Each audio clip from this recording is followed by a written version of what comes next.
أعوذ بالله من الشيطان الرجيم. بسم الله الرحمن الرحيم. عزیزان من، آج کا درس سورہ الاعلیٰ سے شروع ہوتا ہے. 30واں پارہ 87 کی سورت. سبح اسم ربک الاعلیٰ کے بعد اعلیٰ کے بعد اللہ بھی ہے، لیکن اس کی تلاوت میں بعد میں کروں گا الگ. سبح اسم ربک الاعلیٰ. اب آپ کو یہ حقیقت تو معلوم ہو چکی ہوئی ہے کہ قرآن کریم کی بنیادی تعلیم انسانوں کی دنیا میں خدا کے نظام ربوبیت کی تشکیل و قیام ہے. وہ نظام کہ جس سے نہ صرف یہ کہ انسانوں کی طبعی زندگی کی تمام ضروریات پوری ہوتی رہیں، بلکہ انسان کو جو کچھ بنایا جانا مقصود فطرت ہے، انسان وہ کچھ بن جائے. اور یہ چیز انفرادی طور پر نہیں ہو سکتی، یہ اجتماعی زندگی ہی میں ممکن ہے، یہ معاشرے کے اندر ہی ہو سکتا ہے، اور اسی کو نظام کہا جاتا ہے. ایسا نظام کہ جو انسان کی طبعی ضروریات پورا کرنے کے بعد اس کی مضمر صلاحیتوں کی نشو و نما اس انداز سے کرے کہ جیسا کہ میں نے یہ کہا ہے کہ جو کچھ اس کا بننا مقصود ہے اس سطح عرض پر، زندگی کی اس سٹیج پر وہ کچھ بن جائے. اسے نظام ربوبیت کہتے ہیں. اور سبح کے معنی ہوتا ہے اس مقصد کی تکمیل اور حصول کے لیے پوری جد و جہد کرنا، انسان بھر کوشش کرنا، سرگرم عمل رہنا، سرگرداں رہنا. اور ربک الاعلیٰ پہلی صفت تو یہ بتائی گئی الاعلیٰ. قانون کی زبان میں ایک لفظ اقتدار اعلیٰ ہے، اسے انگریزی زبان میں ساورنٹی کہتے ہیں، کہ جس سے بلند کوئی اور اتھارٹی نہ ہو، آخری فیصلہ کرنے والی اتھارٹی. دنیا کا کوئی بھی نظام اور آئین ہو، اس میں یہ اتھارٹی ایک فرد کی ہو، افراد کی جماعت کی ہو، بہرحال انسانوں تک جا کے رک جائے گی. انسانوں کی دنیا میں انسان ہی ہوں گے جنہیں یہ ہائیسٹ اتھارٹی اقتدار اعلیٰ سونپا جائے گا. اس کے بغیر کوئی اور صورت ہے ہی نہیں جو انسان وضع کر سکے. انسان اپنے سے بالا تر تو یہاں کوئی اور ہے ہی نہیں کہ جس کو یہ اقتدار دیا جا سکے. اور یہی وہ مقام ہے جہاں قرآن کے نظام حکمرانی اور انسانوں کے ذہن کے تراشیدہ نظام حکومت میں بنیادی فرق آتا ہے کہ اس میں اقتدار اعلیٰ انسانوں کے ہاتھ میں نہیں رہتا. وہ کتنے ہی آپ کے ہاں کے منتخب کردہ اور برگزیدہ کیوں نہ ہوں، اس میں بہرحال ایک انسان دوسرے انسان کا محکوم ہو جاتا ہے.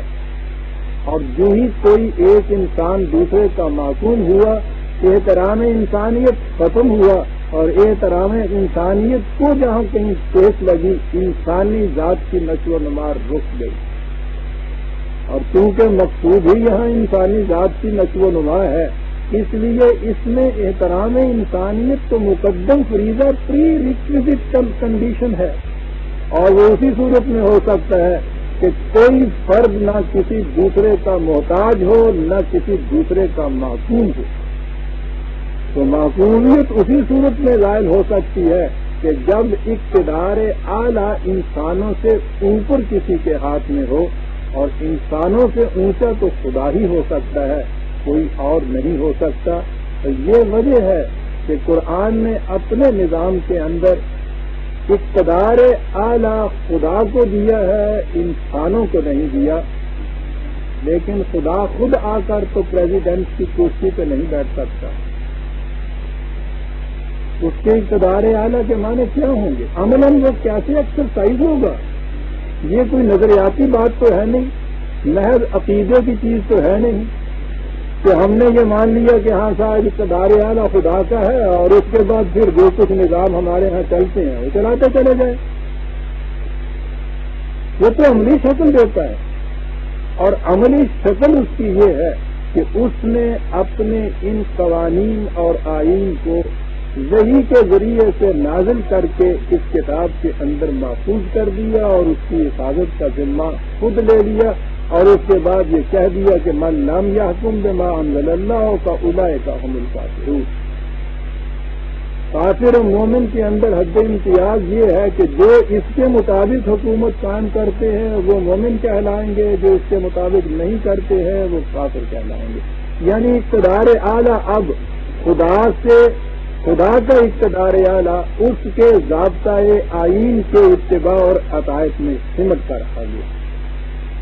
لہذا اب الاعلیٰ ساورن اتھارٹی خدا کی کتاب کو حاصل ہو گئی، اور اب اس کتاب کو نافذ کرنے کے لیے آپ کو ایک ایجنسی کی ضرورت ہے، اسے آپ اسلامی حکومت کہتے ہیں۔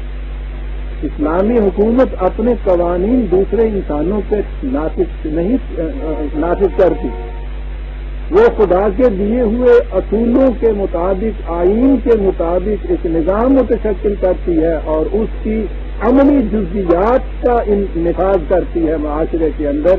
اس طرح سے یہ سورنٹی، اقتدار اعلیٰ وہ خدا کے ہاتھ میں رہتا ہے، اور انسانی حکومت اس اقتدار اعلیٰ کی تنفیذ کی ایک ایجنسی ہو جاتی ہے۔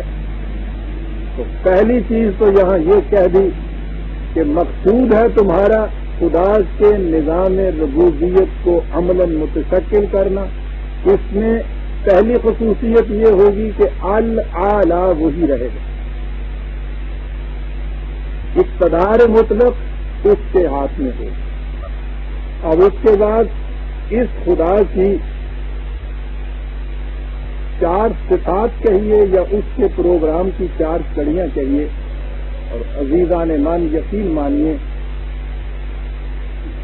یہ چار کڑیاں دو آیتوں کی تین لفظوں کے اندر آئی ہوئی ہیں،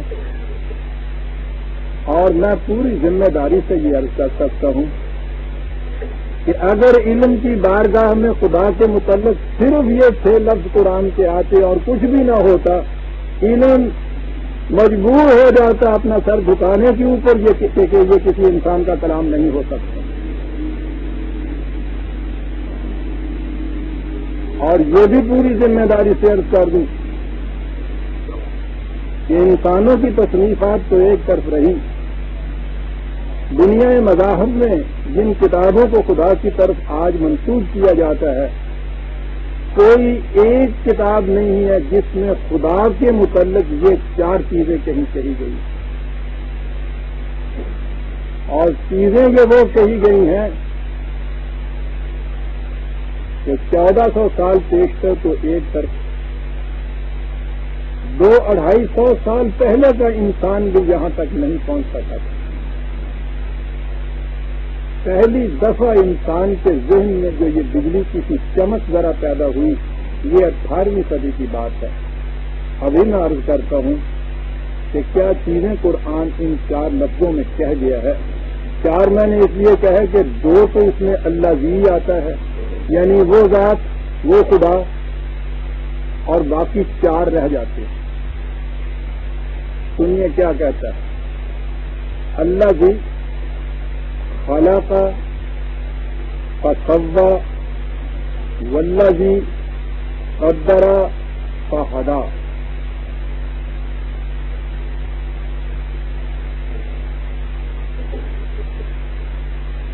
پہلی چیز ہے تخلیق.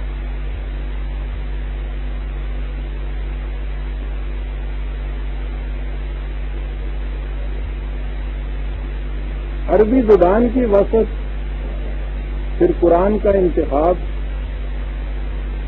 ہم ہی نہیں، غیر مسلم علماء بھی جب اس پہ غور کرتے ہیں انہیں بھی اس کا اعتراف کرنا پڑتا ہے کہ یہی زبان ہو سکتی تھی جو قرآن کے حقائق کی متحمل ہو سکتی تھی. فرنجل کینیڈی لکھتا ہے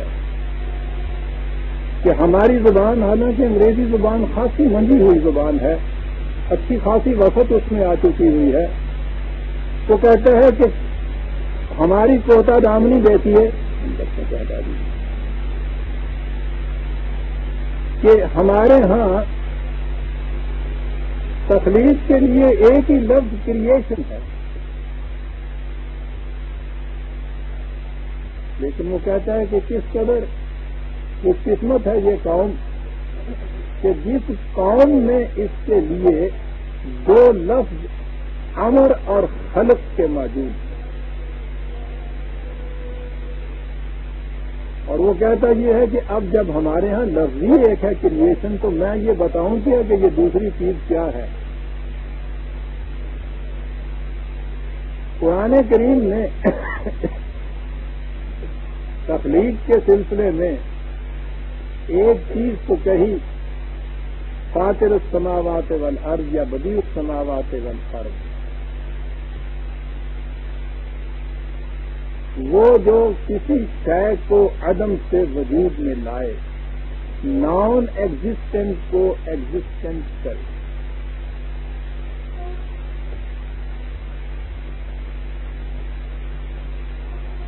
یہ کریشن نہیں قرآن کی لیے.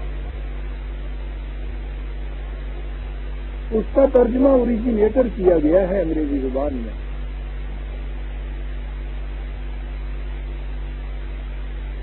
یہ کچھ تو قرآن نے یہ کہا کہ یہ معاملہ عالم امر سے متعلق ہے، تم نہیں سمجھ سکتے کہ کوئی شے عدم سے وجود میں کیسے آ جاتی ہے، تمہارا ذہن اس لامحدودیت تک پہنچ نہیں سکتا. لیکن اگلی چیز اس نے جو کہی ہے وہ ہے تخلیق. اور تخلیق میں نہ صرف یہی کہا ہے کہ تم اسے سمجھ سکتے ہو کہ یہ کیسے ہو جاتی ہے، بلکہ اس نے خدا کے علاوہ دوسرے خالقوں کو تسلیم کیا ہے کہ اور بھی خالق ہو سکتے ہیں. فاطر اور بدیع تو کوئی نہیں ہو سکتا. جب اس نے اپنے آپ کو احسن الخالقین کہا ہے، خالقین میں سے سب سے زیادہ حسن کارانہ انداز سے تخلیق کرنے والا، تو اس نے خالق تسلیم کیا. خلقہ جو ہے اس کے معنی ہوتا ہے کہ جو چیزیں موجود ہوں ان میں مختلف پروپورشن قائم کر کے مختلف تراکیب سے مختلف چیزیں بناتے چلے جائیں.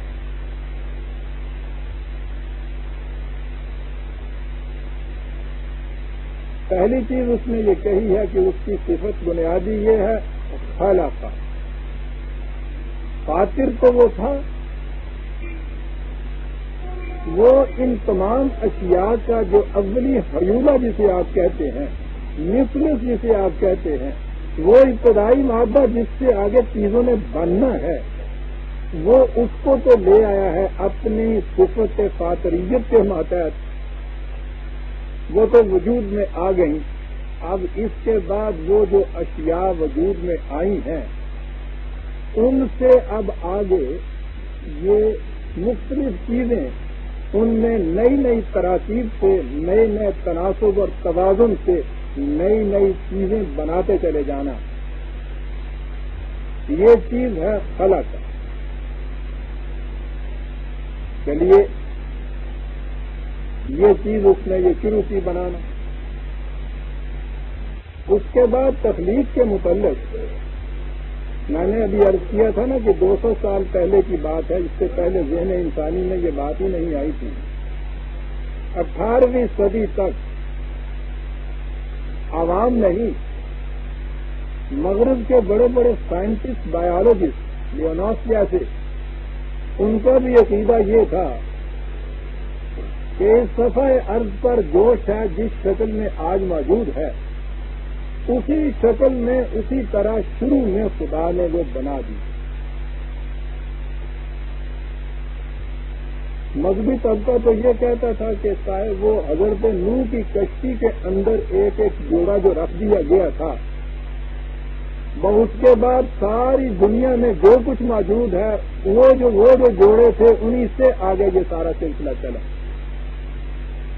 لیکن سائنس کی دنیا اگر اس کو محدود نہیں بھی کرتی تھی تو بھی نظریہ یہی تھا کہ جو شاید جس شکل میں آج موجود ہے یہ بعین ہی اسی شکل میں پہلے دن سے خدا نے وجود میں وہ لے آیا تھا۔ یہ تھا خدا کا عمل تخلیق۔ مثلا انسان جس طرح سے آج موجود ہے ہمارے سامنے، انہوں نے بھی یہی کہا تھا کہ یہ پہلے دن اسی طرح سے وجود میں لایا گیا تھا، اور یہ اثر تھا اسی بائبل کے تصور کا، اس عقیدے کا جس کی روح سے اس نے یہ کہا تھا کہ خدا کسی طرح سے ایک مٹی سے اس نے ایک پتلا بنا دیا اور اس میں سے اس کی پسلی میں سے ایک عورت نکال دی۔ اس کے سوا انسان سوچ کیا سکتا تھا؟ وہ یہی پہنچ سکتا تھا۔ 18ویں صدی تک کے سائنٹسٹ بھی یہی مانتے چلے آ رہے تھے کہ پہلی دفعہ وہاں یہ جو تحقیق ہوئی ہے ایوولوشن کی تھیوری کی، ڈارون اور اس کے اسکول کے جتنے بھی اور سائنٹسٹ تھے انہوں نے یہ کہا کہ بات یہ نہیں ہے۔ ہمیں ذی حیات کی تاریخ اور ان کا ماضی یہ بتاتا ہے کہ ہر شے اس شکل میں پہلے دن وجود میں نہیں آ گئی تھی جس میں وہ آج موجود ہے، بلکہ پہلے کچھ اور شکلیں تھیں۔ کروڈ فارم جسے آپ کہتے ہیں، عمدہ ناتراش جسے آپ کہتے ہیں، ان گھڑتی چیزیں، اور وہ بڑی بڑی تھی۔ آپ جو اتنی سی چھپکلی نظر آتی ہے، اس زمانے میں یہ مگرمچھ کتنی بڑی ہوتی تھی۔ اسی طرح سے انہوں نے کہا کہ یہ چیزیں ارتقائی منازل طے کرتی ہوئی آگے آئیں، اور ہر اگلی منزل میں اس میں سے وہ جو حشو و ضوابط تھا وہ چھٹتا چلا گیا، وہ کم ہوتا چلا گیا، اور اس میں اعتدال اور ہمواری پیدا ہوتی چلی گئی، اور اس طرح سے یہ ہزار 50 ہزار سال سے، اس لیے کہ یہ تاریخ تو کروڑوں سالوں تک پہنچتی ہے، اس طرح سے یہ ایک ایک ارتقائی منزل طے کرتی ہوئی یہ اشیاء آگے بڑھتی چلی گئی۔ اس آگے بڑھنے میں یہ جو ان کے ہاں کے یہ مادی باڈیز تھیں، ان کے اندر تو تراش خراش ہوتی چلی گئی، اور ذہنی طور پر یہ زیادہ ارتقاء میں پیدا ہوتا چلا گیا۔ انٹلیکچولی جسے آپ کہیں گے یہ زیادہ بلند ہوتی چلی گئی، اور فزیکل میٹر جو ان کے ساتھ تھا، تبھی مادہ جسے آپ کہتے ہیں، یہ چھٹتا چلا گیا، یہ حشو و زوائد اس میں سے الگ ہوتا چلا گیا، اور یوں ان میں اعتدال آتا چلا گیا اور آگے بڑھتا چلا گیا۔ خلاقہ کے بعد اگلا لفظ ہے فسوا، اور اس کے معنی ہوتے ہیں حشو و زوائد کو پاک کرتے ہوئے کسی چیز میں اعتدال پیدا کر دے۔ عزیزان من، ایک لفظ ہے اور آپ دیکھیے کہ اس کے اندر علم کی ایک دنیا سمو کے رکھی۔ کسی کا ذہن میں ادھر جا سکتا تھا 1400 سال پہلے، کسی انسان کا ذہن، کہ یہ عمل تخلیق اس طرح سے ہوا کہ پہلے تو وہ فاطر تھا، وہ حصہ تو عالم امر سے رہا، اشیاء وجود میں آئیں، ان کی مختلف تراکیب سے مختلف چیزیں متشکل ہوئیں۔ ابتدائی ان کی تشکیل کی شکل بڑی کروڈ فارم کی تھی، اور پھر ان کے اندر ریفائنمنٹ شروع ہوئی، آہستہ آہستہ یہ چھلنیوں میں سے اس کو گزارنا شروع کیا، حشو و زوائد پھٹتا کٹتا چلا گیا، اعتدال بڑھتا چلا گیا، اور یوں موجودہ چیزیں جو ہمیں نظر آتی ہیں اس طرح سے یہ یوں متشکل ہوئی اور یہ سلسلہ ہنوز جاری۔ خلق فسوی، پھر اتنا ہی نہیں کیا، والذی قدر، پھر اس نے ہر شے کے لیے پیمانے مقرر کر دیے۔ تقدیر جسے کہتے ہیں وہ کسی شے کا پیمانہ ہوتا ہے، پیمانہ ہی وہ ہے کہ جسے آپ اس شے کی ڈسٹنی کہتے ہیں، کہ اس نے آخر الامر ان ارتقائی مراحل میں سے گزرتے ہوئے آخر الکار کون سی شکل اختیار کرنی، کہاں تک پہنچنا، یہ جو اس کے امکانات کی وسعت کی آخری حد ہوتی ہے اسے اس شے کی تقدیر کہا جاتا ہے۔ قدرہ کے معنی ہی ہوتا ہے کسی پیمانے اور اندازے کے مطابق کسی شے کو ماپ دینا۔ یہ تصوع کے بعد، تصویہ کے بعد حشو و زوائد کو زائل کر کے اس کو ان شکلوں میں دینے کے ساتھ کہا قدر، ہر شے کا ایک پیمانہ اور میئر مقرر کر دیا کہ اس میئر کے مطابق وہ یہ کچھ بنتی ہوئی چلی آ رہی ہے، اور ایک آخر میں آ کر ڈسٹنی کا لفظ جسے کہا جاتا ہے یہ ہے اس کی آخری تقدیر جسے کہیں گے۔ جیسے اس صفحہ ارض کے اوپر انسان کی یہ موجودہ ارتقائی منزل جو ہے یہ اس صفحہ ارض کے اوپر اس کی فزیکل لائف کی ایک ڈسٹنی چاہیے، انسان کی زندگی کی نہیں، یہ تو آگے بڑھنے والی چیز ہے، اور یہ سارا کچھ ایک خاص پیمانے کے مطابق ہوتا چلا جاتا ہے۔ یہی پیمانے ہیں جنہیں خارجی دنیا کے اندر آپ قوانین فطرت کہتے ہیں۔ قدر یعنی یہ مقرر کر دیے، یاد رکھیے جسے ہم کہتے ہیں انسان کی تقدیر وہ غیر قرآنی تصور ہے، جس کے معنی یہ ہے کہ انسان اپنے اعمال اور ارادے کے اندر بھی مجبور واقع ہوا ہے، یہ سارا کچھ پہلے سے مقرر کر دیا، حتیٰ کہ جہاں تک بھی یہ جو ہمارے یہاں تصور ہے کہ یہ جنت میں جائے گا یہ جہنم میں جائے گا، یہ بھی پہلے سے مقرر کی ہوئی بات ہے، یہ مقرر کی ہوئی بات انسان کے لیے نہیں ہے۔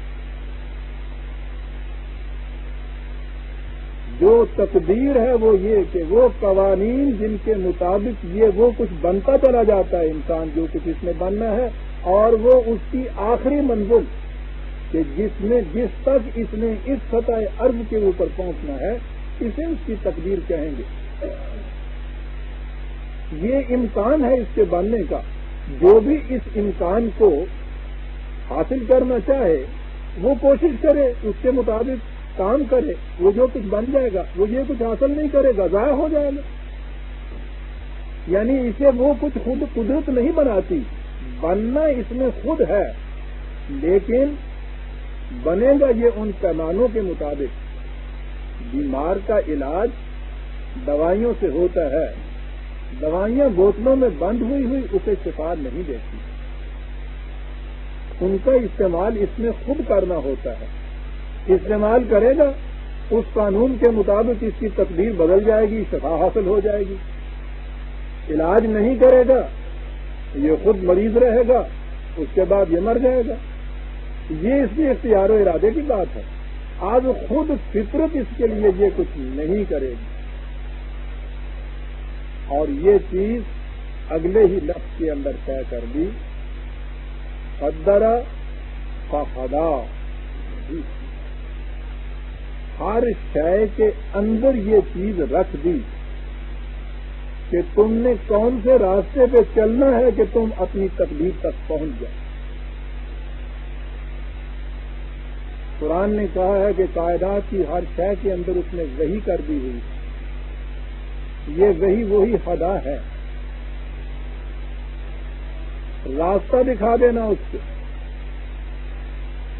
یہ راستے دکھانے کا عمل جو ہے فطرت کی طرف سے ایسا عجیب و غریب ہے کہ جو انسان بھی، جو سائنٹسٹ بھی اس میدان میں تحقیق کر رہے ہیں، انہوں نے ایک ایک شے کو لیا ہے، عمریں صرف کر دی ہیں ان کو اسٹڈی کرتے ہوئے، اور اس کے بعد وہ جس نتیجے پہ پہنچے ہیں وہ حیرت رہ جاتے ہیں کہ کس طرح ہر شے کے اندر وہ سارے قانون داخل کر دیے گئے ہیں جن کے مطابق انہوں نے وہ کچھ بننا ہے جو کچھ بننا ان کا مقصود ہے۔ خارجی کائنات میں نباتات ہوں یا حیوانات، ان کی طرف رسول نہیں آتے، ان میں سے ہر شے اور شے کے ہر فرد کے اندر یہ چیز رکھ دی گئی ہے، وہاں ہدایت کا سلسلہ یہ ہے۔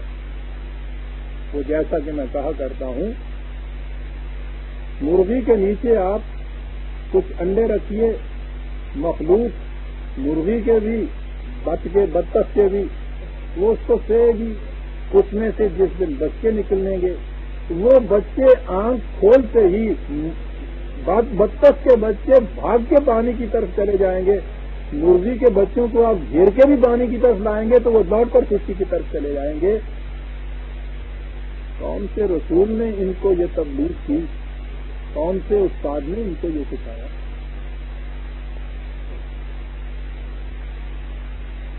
کہاں سے اس ایک حصار کے اندر جہاں روشنی تک نہیں پہنچ رہی تھی باہر کی، وہ انڈے کا ہول جس کے اندر یہ بند تھے، اس کے اندر ان دونوں کو الگ الگ تعلیم کس نے دے دی؟ اور پھر یہ دونوں یا مرغی کے بچے آپ نے دیکھا ہوگا، کیل نہیں، کیل کا سایہ اگر ان کے اوپر سے گزر جاتا ہے تو بھاگ کے وہ مرغی کے نیچے چلے جاتے ہیں، صاحب انہیں پتا ہے کہ یہ ہمارے لیے ایک تقریبی چیز ہے۔ بلی نہ دیکھی ہو انہوں نے، بلی کی میاؤں کی آواز کان میں آئے گی تو آپ دیکھتے ہیں کس طرح سے وہ بھاگ کے چھپ جاتے ہیں۔ کتے کی آواز سے یوں نہیں چھپتے۔ یہ کس نے سکھا دیا انہیں یہ کچھ؟ یہ چیز ہے جو ہر شے کے اندر موجود ہے، اور یہاں تو پھر بھی آپ کو یہ زندگی مشہور شکل میں نظر آتی ہے۔ قرآن نے جو مثال دی ہے وہ اس سے بھی نازک ہے، اور اسے میں سامنے لاتا ہوں۔ اتنا ننھا سا بیج، ذرا دیکھیے تو صحیح، خوردبین کے نیچے بھی راستے اس بیج کے اندر کچھ چھپا ہوا نظر بھی آتا ہے ہمیں۔ اتنا ننھا سا بیج مٹی کے اندر دبا دیا، اب اس بیج میں سے ببول کا بیج ہے تو وہ کانٹوں دار کیکر پیدا شروع کی، انگور کا بیج ہے تو وہ نہایت حسین و نازک آویزوں جیسے گوشے لگنے والی بیل پیدا ہو رہی ہے، وہ کڑوا ہے، یہ میٹھا ہے، وہ نہایت ناپسندیدہ ہے، یہ خوشگوار ہے۔ ایک ذرا سا ذرہ ہے اس بیج کا، ساتھ ہی زمین کے ایک ہی جگہ دونوں کو آپ مدفون کرتے ہیں، ایک جیسا پانی دیتے ہیں، ایک جیسی اس میں ہوا ہے، ایک جیسی سورج کی کرنیں ہیں، اور وہ دونوں نشو و نما پا رہے ہیں۔ اسی ایک ساری جتنی چیزیں نشو و نما کی ہیں مشترکہ ہیں ان کے لیے۔ ایک ان میں سے نہایت بدبودار کڑوا کانٹوں والا بن رہا ہے، دوسرا ان کے اندر سے اگر چمبیلی ہے تو پوچھیے نہیں کہ اس کی وہ یاسمین کی خوشبو کیا ہے، اگر وہ اس میں سے انگور ہے تو اس کا ذائقہ کیا ہے۔ اس بیج کے اندر یہ چیز کس نے رکھ دی؟ کبھی یہ نہیں ہوتا کہ انگور کے بیج سے ببول پیدا ہو جائیں اور ببول کے بیج سے آپ انار پیدا کر لیں۔ ان کے اندر یہ ہدایت رکھ دی گئی ہے، ہر شے کے اندر یہ ہدایت رکھ دی گئی ہے۔ اس کے بعد کسی اور چیز کی ضرورت بھی رہتی ہے۔ خلا کا ابتدائی حیولہ دیا، فسوا حشو و زوائد کو خاص کیا، اعتدال کی ایک شکل دی، قدرہ پیمانہ مقرر کیا، قوانین دے دیے، فہدا اس کے مطابق چلنے کے لیے ہدایت دے دی۔ چار لفظوں میں عزیزان من اس کے اقتدار اعلیٰ کی کار فرمائی آپ دیکھ رہے ہیں کس طرح سے ہو رہی ہے، الاعلیٰ، اور یہ اس اعلیٰ کی تفسیر ہو رہی ہے ان چار کے اندر۔ اب مثال وہ لایا ہے جیسا میں نے ابھی عرض کیا تھا. ویسے تو حجریات کی دنیا میں، پتھروں کی دنیا کے اندر، ان آرگینک میٹر میں بھی یہ چیز آ سکتی تھی، لیکن چونکہ غیر محسوس کی تھی وہاں نہیں گیا قرآن. الذی اخرج المرء فجعلہ غثاء احوا. کہا اور بڑی بڑی چیزوں کو چھوڑ دیجیے. عرب بادیہ نشین نخلستان میں چشموں کے گرد جہاں وہ اپنے خیمے گاڑ لیتے تھے وہاں گھاس تو کم از کم ہوتی تھی نا. کہا اور زیادہ چیزیں تم نے نہ دیکھی ہوں، اس گھاس کو ہی ذرا دیکھ لیجیے. تو یہ کس طرح سے پیدا ہوتی ہے، کیسے نشو و نما پا رہی ہے. نشو و نما پانے کے بعد اب یہ قدرہ کی چیز جو تھی کہ ایک ڈیسٹنی اس کی مقرر ہے. فجعلہ غثاء احوا. وہ ایک اسٹیج تک پہنچتی ہے نشو و نما پاتی ہوئی، اس کے بعد وہ سوکھتی ہے، سوکھنے کے بعد کوڑا کٹ سی بنتی ہے، پھر بڑھ جاتی ہے. اگر وہ اپنا رشتہ حیات منقطع کر لیتی ہے اس پر چشمہ حیات سے جو اس کو نشو و نما دے رہا تھا تو بھی یہ کیفیت ہو جاتی ہے، وہ قبل از وقت کیفیت ہو جاتی ہے. اور اگر یہ سب کچھ لے بھی لے، ہر پودا ہر فصل ایک خاص حد تک نشو و نما پاتا ہے، پھر وہ سب سے خشک ہونا شروع ہو جاتا ہے. اور اگر اس کو وہاں سے پھر وہ کاٹا نہ جائے تو اس کے بعد وہ کہتا ہے کہ دیکھو تو صحیح کیسے وہ خود بخود سیاہ ہو گیا، پورا چرکٹ ہو گیا. تو یہ ہے تقدیر ان چیزوں کی. خلقا فسوا فقدرا فہدا. اور یہ چیزیں اس طرح سے ہوتی چلی جاتی ہے، لیکن انسان کے بچے کے اندر یہ چیز نہیں رہتی.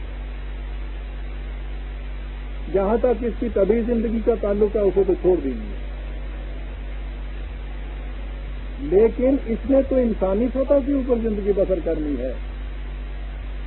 انسانی سطح پر زندگی بسر کرنے کی ہدایت انسان کے اندر نہیں رکھی گئی، اور جو نہیں رکھی گئی تو یہ بہت بڑی حکمت خداوندی.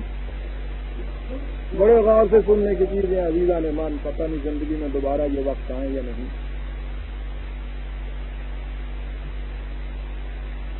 کائنات میں جس شے کے اندر ہدایت رکھ دی گئی ہے، جس کے اندر وہی کر دی گئی ہے، وہ مجبور ہوتی ہے اس ہدایت کے مطابق زندگی بسر کرنے کا. کائنات کی کسی شے کو اس کا اختیار نہیں دیا گیا کہ وہ اس ہدایت کی خلاف ورزی کر سکے جو اس کے اندر رکھ دی گئی ہے. کر سکتی ہی نہیں، مجبور ہے، صاحب ارادہ نہیں ہے. کائنات کی کسی شے کے متعلق نہیں کہا گیا فمن شاء فلیؤمن فمن شاء فلیکفر. تم میں سے جس کا جی چاہے اس کے مطابق چلے، جس کا جی چاہے اس راستے کو چھوڑ کے اس کے خلاف چلے. اس ارتقاء کی منزل میں انسان وہ بلے سر سب جہاں پہنچ کے یہ چیز اس کو یہ حاصل ہو گئی ہے کہ یہ ہے قانون. اب جس کا جی چاہے اس کے مطابق چلے، جس کا جی چاہے اس کے خلاف چلے. اگر انسانوں کے اندر یہ قانون رکھ دیا جاتا تو انسان بھی خارجی کائنات کی اشیاء کی طرح مجبور ہو جاتے، شرف انسانیت محروم ہو جاتے.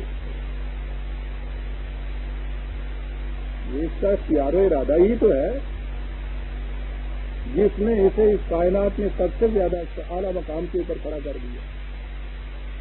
ساری کائنات میں صاحب اختیار و ارادہ خدا، اور اس کے نیچے اس صفحہ عرض کے اوپر انسان.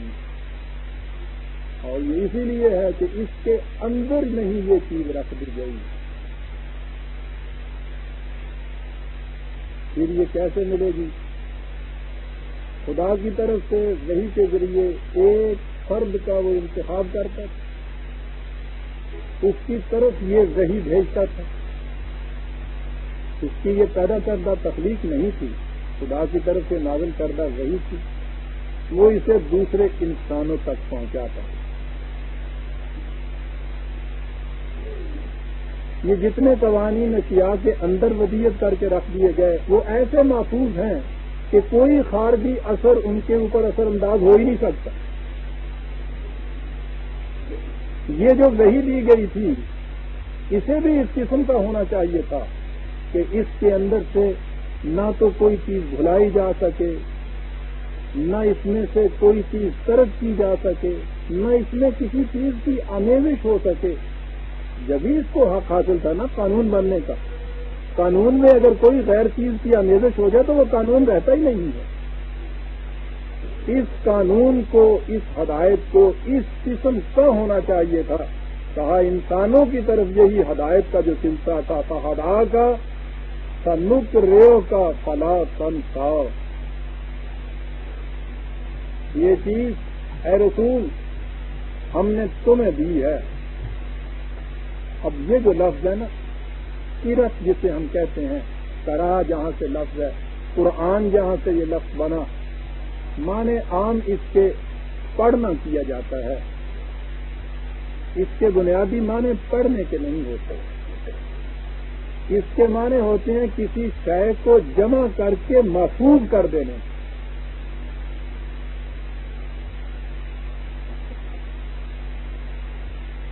یہ قرآن اس لیے ہے کہ اس میں یہ سارے قوانین خداوندی جمع کر کے محفوظ کر دی ہیں. دو شرطیں ہوتی ہیں تو پھر صورت ہوتی ہے.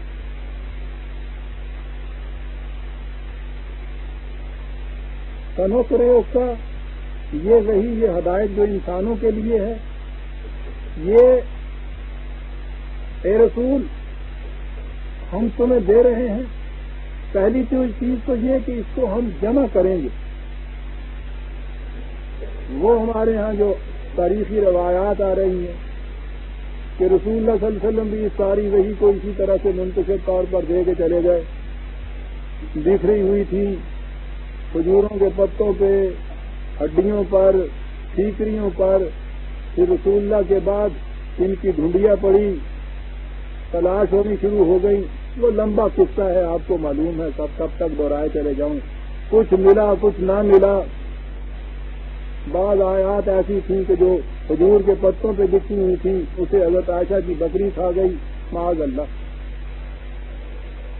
وہ یہ لفظ سیرت کے اندر ساری چیز موجود ہے. عزیزان مان، قرآن تو اس طرح سے جامع واقعہ ہوا ہے، اس کے الفاظ کے اندر یہ چیز موجود ہے. جمع کرنا اور محفوظ کرنا دونوں اس لفظ قرآن کے لغوی معنی یہ ہیں.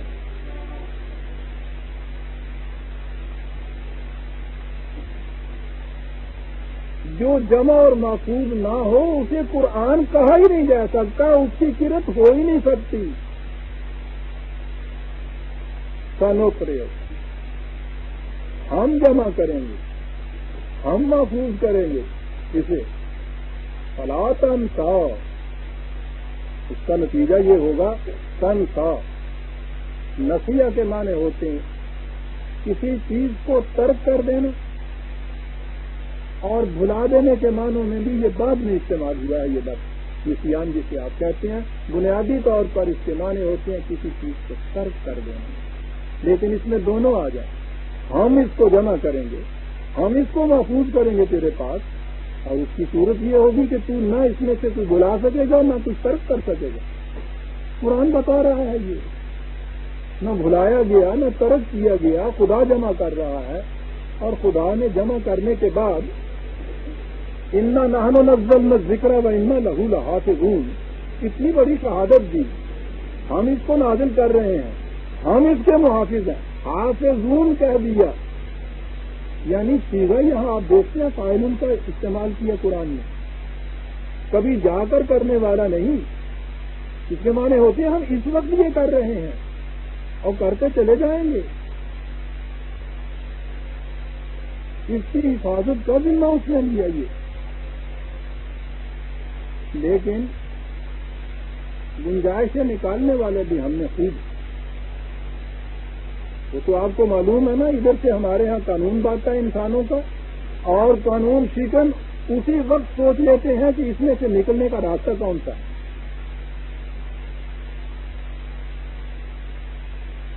یہ قانون سیکھنے کی وارداتیں تو بہت کم ہوتی ہیں. یہ اویژن آف لا جسے کہتے ہیں نا، یہ ہوتا ہے معاشرے میں جو عام ہوتا ہے، اس میں سے راستہ نکلتا ہے. اسی ذہنیت میں قرآن جیسے جامع ضابطۂ قانون میں بھی اس قسم کے ایویژن کے راستے کچھ تلاش ہے۔ اس کے آگے لفظ الا ما شاء اللہ ترجمہ کر دیا کہ ہاں مگر جو خدا کو منظور ہو چل جائے۔ خدا جمع کرے گا، خدا محفوظ کرے گا، تو بھلا نہیں سکے گا، تو ترک نہیں کر سکے گا، اور اس کے بعد کہ مگر جو خدا کو منظور ہو بس اب سب کچھ ہی اس میں آ گیا۔ ترک بھی ہے، بلایا بھی جا رہا ہے، گم بھی ہو سکتا ہے، غیر محفوظ بھی ہے، چوتھائی حصہ کہیں پتہ ہی نہیں چلا کیا اسی کیا کیسے سب اللہ ماشاء اللہ کے کہہ دیا خدا نے۔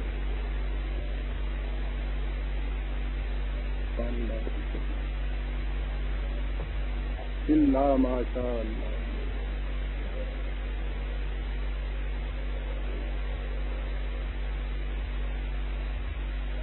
سنیے کہ یہ چیز کیا ہے۔ پہلی چیز تو اگر یہی لی جائے تو بجوز اس کے کہ اگر خدا کی مشیت یوں ہے نا اس کا جو ترجمہ کیا جائے گا، پہلی شاید تو یہ ہو گئی دیکھنے کی یہ بات ہے کہ قرآن نے کہیں یہ بات بتائی ہے کہ کیا خدا کی مشیت کچھ اس قسم کی تھی کہ اس میں سے کچھ بھلا دیا جاتا ہے، اس میں سے کچھ ترک ہو جاتا ہے۔ اگر وہ خود ہی یہ کہہ دے کہ ہماری مشیت یہ تھی ہی نہیں، ہماری مشیت یہ ہے ہی نہیں، تو پھر بھی اس کے معنی صاف ہو گئے کہ ہاں اگر خدا کی مشیت یہ ہوتی تو پھر تو ہو سکتا تھا کہ بھول جاتا، ترک کر دیتا، لیکن اگر اس نے یہ کہا کہ ہماری مشیت یہ ہے ہی نہیں، یہ تھی ہی نہیں، پھر بھی بات صاف ہو گئی۔ تو پہلے تو یہ لے لیجیے سورہ بنی اسرائیل کے اندر وَلَئِن شِئْنَا وہی لفظ مشیت، وَلَئِن شِئْنَا لَنَذْهَبَنَّ بِالَّذِي أَوْحَيْنَا إِلَيْكَ، اگر ہماری مشیت میں یہ بات ہوتی تو ہم یقیناً جو کچھ تیری طرف ذکر کیا گیا ہے اس میں سے کچھ لے جاتے، اللہ رحمت من ربک، لیکن نہیں، یہ تو ہم نے بطور رحمت تمہیں دیا ہے تو اس میں سے لے جانے کے کیا مانے؟ خود ہی اس نے بات صاف کر دی۔ 17/86 17/86 یعنی خود ہی یہ کہہ دیا کہ اگر یہ ٹھیک ہے ہماری مشیت میں ہوتی ہم نے دیا تھا ہم لے جاتے، اگر ہماری مشیت میں یہ ہمارے قانون میں یہ بھی ہوتا کہ دیا ہے اس میں سے کوئی لے جانا ہے تو اس میں کون سی بات، لیکن ایسی صورت نہیں ہے، یہ ہماری مشیت ہی نہیں تھی۔ مشیت یہ تھی کہ اس کو محفوظ کریں، اس کو جمع کریں، محفوظ کریں، فلا تنسا، تو نہ خود بھول سکے نہ ترک کر سکے۔ اب یہ رہا کہ یہ اللہ ماشاء اللہ، میں جو کہا کرتا ہوں کہ دشواری یہ پیش آ جاتی ہے کہ عربی زبان کی یہ چیز، قرآن کے یہ الفاظ، مفہوم اس کا ہم اپنے ہاں اردو پنجابی میں لیتے ہیں، تب دوسری زبانوں میں لیتے ہیں۔ اب ہمارے ہاں اللہ ماشاء اللہ کے زمانے وہ جیسے انشاءاللہ کے ہوتا ہے نا، وعدہ کیا ہے اس کے بعد آؤ گے نا 4 بجے انشاءاللہ کے معنی یہ ہوتے ہیں کہ ساتھی نہ مان لینا۔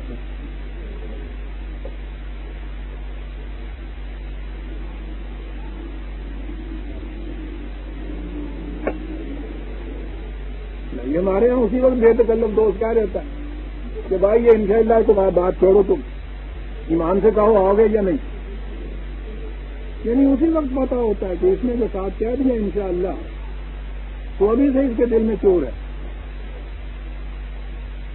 ہم اللہ کو لاتے ہی اس وقت ہیں جب کہیں سے ہم نے پھر جانا ہو،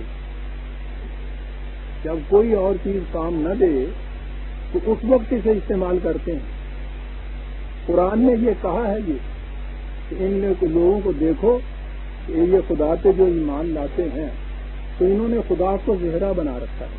زہرن ہوتا ہے یہ جو ایکسٹرا ہوتے ہیں نا آپ کے یہاں، یہ سنیما کی کاسٹ کے اندر، کرکٹ کی ٹیم کے اندر فالتو ایک رکھا ہوا کہ کام تو اصل میں اس الیون نے دینا ہے، اور اگر کہیں ایسی بھیڑ پڑ گئی کہ ان میں سے کوئی بیمار ہو گیا، کوئی آفت زیادہ ہو گیا تو اور کوئی کام نہ چلے تو پھر اس کو لے آئے۔ ڈنگ ٹپاؤ کہتے ہیں پنجابی کو۔ قرآن کہتا ہے کہ انہوں نے خدا کو ڈنگ ٹپاؤ بنا رکھا ہے، کام تو چلا ہے نا اپنی تدبیر میں، جتھے ویستے ہیں کہ وہ کوئی کام نہیں ہوں دینی ہے، پھنس چکے آ گئے ہیں، اتنے اللہ نو گاہ کر دیں۔ ایسے بھیجی خدا کا کیا کیا جائے سمجھ میں بات نہیں آتی. کوئی چور رہنے نہیں دیتا ہمارے اندر تک. سوچیے تو صحیح کہ آج خدا کو نہ ماننے والوں کو تو چھوڑیے, وہ جو مانتا ہی نہیں ہے وہ اس کو ڈنگ پاؤ کی حیثیت سے بھی نہیں لاتا سامنے, وہ منافق نہیں ہوتا. ہم جو قدم قدم کے اوپر خدا اور اسلام کا نام لے کے آتے ہیں, کیا وہی بات نہیں ہے کہ جہاں بے ایمانی مقصود ہوتی ہے ہمارے ذہن کے اندر, جہاں کوئی اور دلیل ہمارے سامنے نہیں آتی, جہاں ہم نے فریق مقابل کو کسی نہ کسی طرح سے خاموش کرنا ہوتا ہے, وہاں ہم خدا اور رسول لے آتے ہیں, وہاں ہم اسلام کا نام لے آتے ہیں. یہی وہ چیز جیسے وہاں انشاءاللہ اسی طرح سے اللہ ماشاءاللہ. عزیزان من, عربی زبان میں بھی اور سارے قرآن کے اندر بھی یہ ایک چیز ہوتی ہے, اسے کہتے ہیں اصطلاح میں استثناء بالمشیت. زبان کے اندر یہ ہوتا ہے اور اس کے معنی یہ ہیں اس اصول کے کہ جہاں بھی قرآن کے اندر کسی چیز کے متعلق جو خدا نے کہا ہم کرتے ہیں, اس کے بعد اللہ آئے استثناء کا, ایکسیپشن کا, اور اس کے بعد ہو مشیت کی بات. ہمارے قانون مشیت میں اگر یہ ہو, قاعدہ یہ ہے کہ اس کے معنی ہوتے ہیں کہ یہ ایسا ہو ہی نہیں سکتا, اور اس کی دلیل وہ یہ دیتے ہیں استثناء بالمشیت کی کہ وہ خدا کہنا یہ چاہتا ہے کہ یہ چیز اب خود ایسے نہیں تھی کہ یہ یوں نہ ہو جاتا, ہماری مشیت تھی کہ یہ اس طرح سے ہو, اس طرح سے اس لیے ہو کر رہے گا, اس کے خلاف نہیں ہوگا. اللہ ماشاء اللہ وہاں بولتے ہیں یہ, اور قرآن کریم میں جہاں جہاں یہ ہے نکال کے دیکھیے وہ مقام. اس کے یہ معنی نہیں کہ اس میں ایکسیپشن دی ہوئی ہوتی ہے کہ یہ تو نہیں کر سکتا اللہ ماشاء اللہ, مگر جیسا ہم چاہیں بھائی پھر اس کے بعد جو ہم چیز ہے کرتے ہیں. یہ نہیں ہوتا. اللہ ماشاء اللہ استثناء بالمشیت کے معنی ہوتے ہیں کہ یہ ایسا اگر ہو سکنے والا ہوتا تو ہم اس کو ایسا بناتے ہی نہیں. یہ ہماری مشیت میں تھا ہی نہیں کہ ایسا ہو, اس لیے التزاماً استمراراً ایسا ہی ہوگا. یعنی جو چیز ایک ہے کو اتنا پختہ کرنے کے لیے جو لفظ استعمال ہوئے تھے, انہی الفاظ سے ہم یہ مان ہی لیتے ہیں کہ لما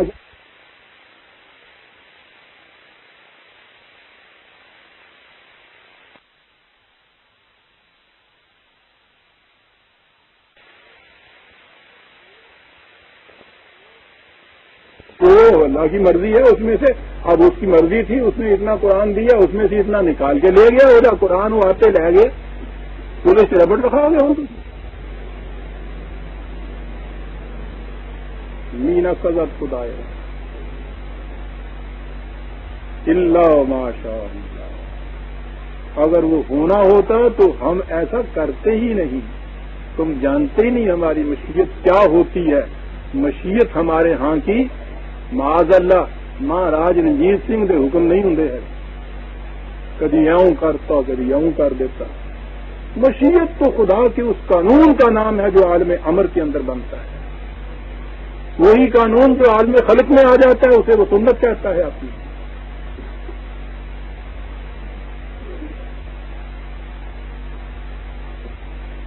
ہم اس کو جمع کریں گے, ہم اس کو محفوظ رکھیں گے, تو اس میں سے نہ کچھ بلا سکے گا نہ ترک کر سکے گا, اس لیے کہ ہماری مشیت کا یہ فیصلہ ہے. یہ ترجمہ ہے برادران عزیز آیا. قرآن کا ایک ایک حرف اپنی اصلی شکل کے اندر ان دفعتین کے اندر محفوظ چلا آتا ہے جو ہمارے پاس آج موجود ہے. اسی ترتیب کے ساتھ اسی طرح کتاب کی شکل میں مدون مرتب محفوظ جمع کیا ہوا نبی اکرم صلی اللہ علیہ وسلم نے دیا امت کو, اور اس وقت سے آج تک اسی طرح سے چلا آ رہا ہے اور چلا جائے گا کہ جس کی حفاظت کا ذمہ خود خدا لے, دنیا کا کوئی حادثہ اس کے اندر کوئی تبدیلی نہیں پیدا کر سکتا. اور اگر کسی کو اس چیز کے اوپر بھی شک ہے اور یہ ایمان نہیں ہے تو پھر وہ ساری قرآن کے اوپر ہی ایمان اٹھ جاتا ہے. اس کا سوال ہی نہیں پھر کہ کیا آیا تھا کیا باقی رہ گیا. باقی مذاہب کی کتابوں کے اوپر سارا اعتراض ہی ہمارا یہ ہے ورنہ ان کے من جانب اللہ ہونے پہ ایمان تو ہمارا ہے قرآن کی روح سے.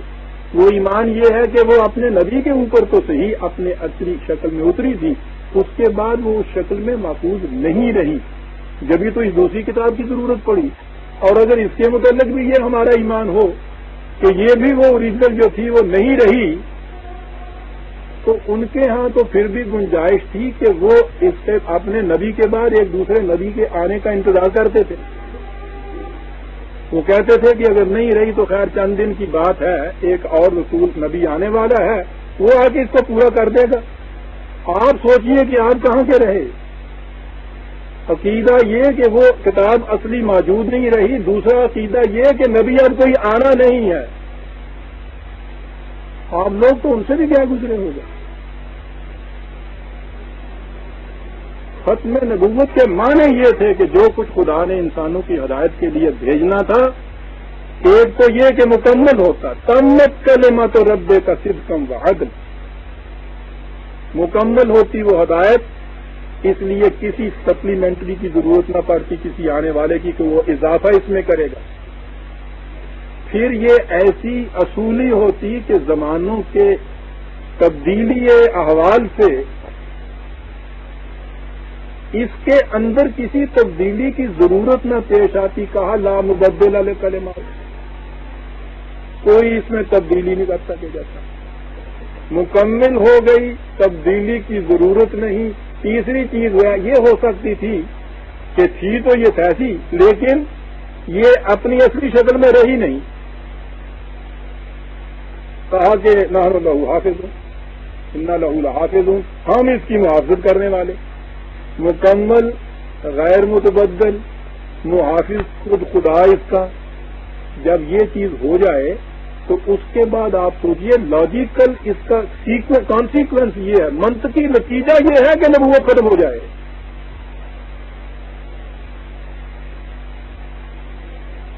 نبی تو آتا ہی وہی لے کر ہے.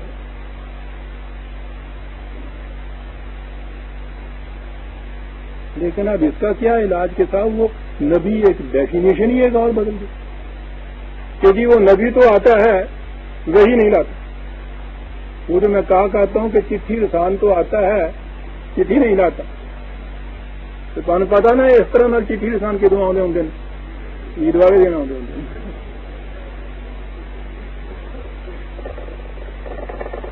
کوئی عیدیاں لینی آتے نا پھر ہو جائے.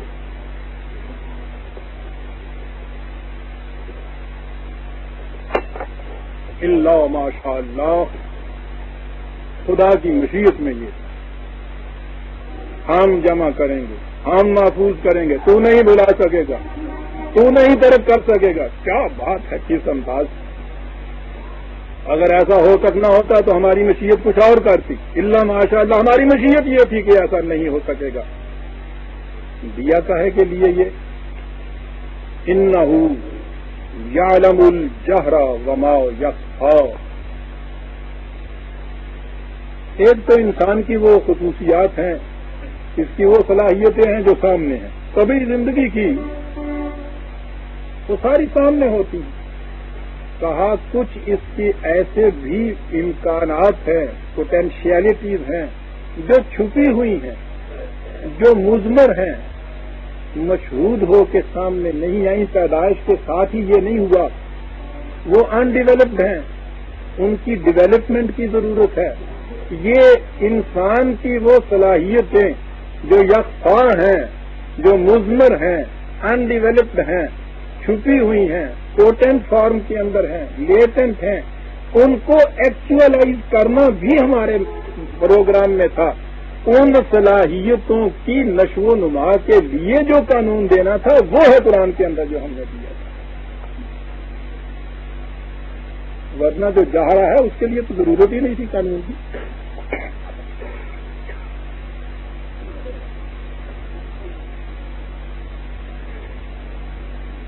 یہ ہے پروگرام جس کے لیے کہا تمہیں ہم نے قرآن دیا ہے. نظر آیا کہ صاحب بہت بڑا پروگرام ہے، اس میں کوئی شبہ نہیں، بہت بڑا پروگرام ہے. ایک تو ایک اعلیٰ کی صفت خداوندی کوئی نافذ کسی نے کرنا ہو تو آپ سوچیے کتنا بڑا یہ پروگرام ہے کہ دنیا کے ہر ضابطۂ قانون سے انکار اور اس کی جگہ ایک خدا کے اقتدار کو نافذ کرنا. لیکن کہا کہ نہیں، گھبرانے کی بات نہیں ہے. وَنُيَسِّرُكَ لِلْيُسْرَىٰ، اگر کوئی ہدایت کے مطابق چلتا چلے جائے گا تو راستے آسان ہوتے چلیں گے. اپنا قانون کے مطابق جو بھی آپ پروسیس کرتے ہیں آپ دیکھیں گے اس میں آسانیاں ہوتی ہیں. ٹھوکریں تو وہاں کھاتا ہے جہاں قانون کی خلاف ورزی کرنی ہوتی. چلیے تو پانی کے بہاؤ کے ساتھ کشتی کو لے کے آپ دیکھتے ہیں کیسے آپ تیر کی طرح چلے جاتے ہیں.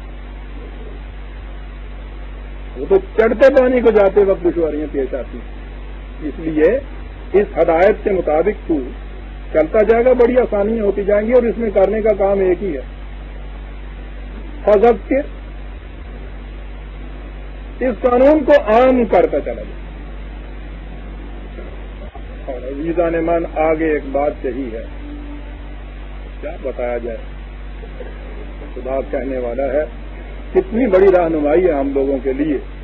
رسول سے کہا جا رہا ہے فذکر کو پیش کرتا چلا جائے، عام کرتا چلا جائے. کیا یہ دیکھتے ہوئے بھی کہ ریت ہے، بنجر زمین ہے، نشو و نما کی صلاحیت نہیں ہے، ہل چلائے جا، پانی دیے جا، تخم ریزی کیے جا. فذکر تو یہی کہہ رہا تھا نا، یہ کیے جا. ان نفعت الذکریٰ، اگر تو دیکھ لے کہ یہ اس طرح سے تیری تبلیغ اور تذکیر جو ہے یہ نفع مند ثابت ہو رہی ہے.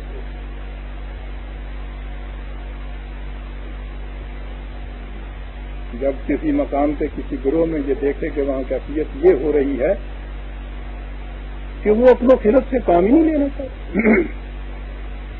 جو بات تو کہتا ہے کہ نہیں صاحب، وہ کہتے ہیں کہ ہم نے انا وجنا آبانا علی، ہم نے اپنے باپ دادا کو ایک روش پہ پایا تھا اور ہم تو اسی کے اوپر چل کے جائیں گے.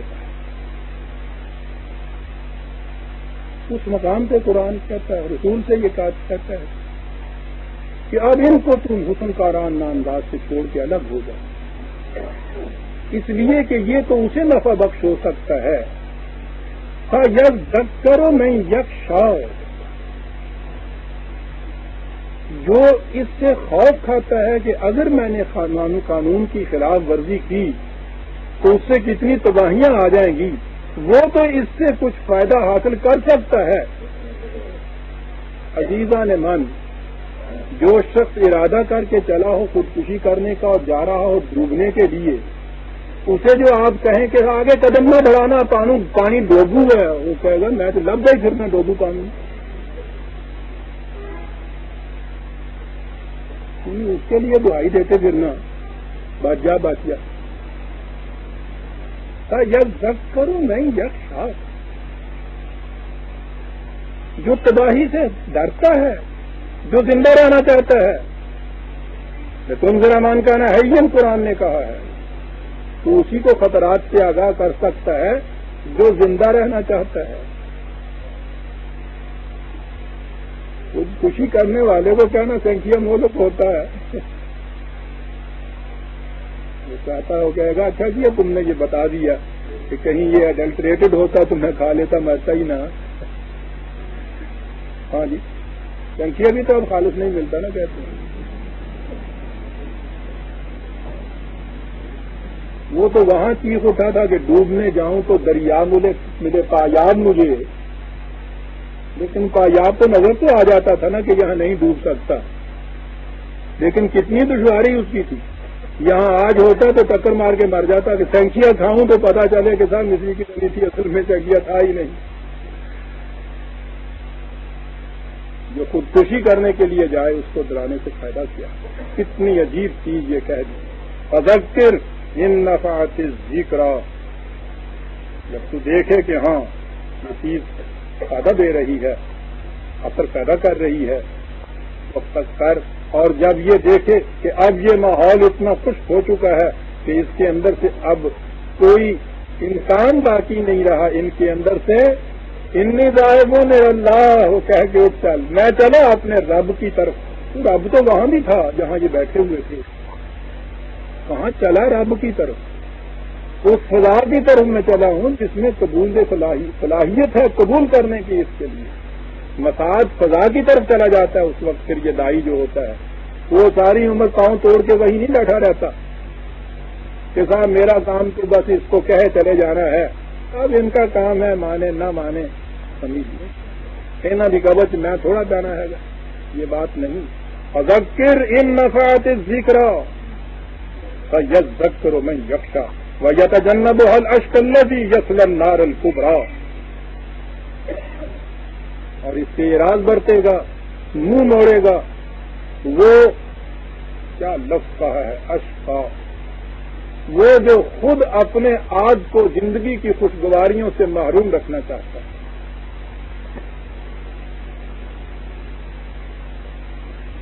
وہ اس سے منہ موڑ لے گا. اور جو منہ موڑ کے چل دے تیرے سامنے سے اسے کیا فائدہ دے گی تمہاری یہ ساری نصیحت؟ وہ جائے گا دیکھو جہاں سے منہ موڑ کے چلا اور یہیں سے آواز دی کہ دیکھو یہ چلا ہے، کہاں جائے گا؟ سیدھا جائے گا جہنم کے گڑھے کے اندر. نار الکبری نظر آتا ہے کہ ایک نار صغری ہے اور ایک نار کبری ہے. اس دنیا کی زندگی کے اندر کا جہنم جو ہے وہ بھی جہنم لیکن بہرحال یہ نار صغری ہے. اور یہی شعلے زیادہ بھڑکتے ہوئے آگے پہنچتے ہیں تو مرنے کے بعد کی زندگی کے اندر یہ نار کبری بن کے سامنے آ جاتی ہے. کیا قرآن نے کہا اس نار کے اندر ہوگا کیا؟ اتنی زیادہ بھڑکنے والی آگ کے اندر تو کسی کو بھی ڈال دیا جائے وہ 2-3 منٹ میں ختم ہو جاتا ہے. کہا نہیں، یہ نار وہ نہیں. نار اللہ الموقدۃ التی تطلع علی الافئدہ، یہ نار یہ آگ وہ ہے جس کے شعلے دلوں کو لپیٹ لیا کرتے ہیں. اور جس آگ کے شعلے دلوں کو لپیٹتے ہیں اس میں کیفیت یہ ہوتی ہے کہ لا یموت فیہا ولا یحییٰ، اس میں نہ زندہ ہوتا ہے نہ مرتا ہی ہے انسان.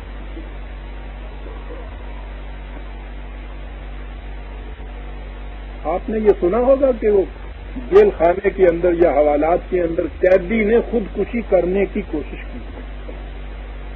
کیا ہوتا ہے وہ جو اس کو عذاب اس طرح سے مل رہا ہوتا ہے اس سے چھوٹ جانے کا ایک راستہ یہ ہے کہ خودکشی کر لے آدمی. دنیا کے ہر عذاب سے انسان چھوٹ سکتا ہے موت. اور وہ عذاب کے جس میں مرنا چاہے تو مر بھی نہ سکے انسان. عزیزان مان آپ سوچئے کہ وہ عذاب کیا ہو.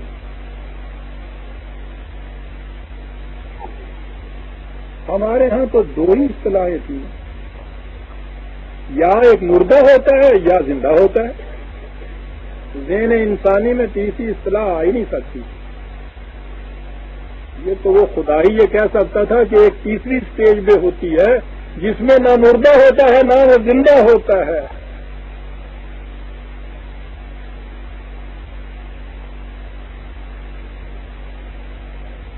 عشق ہے مرگ با شرف، مرگ حیات بے شرف.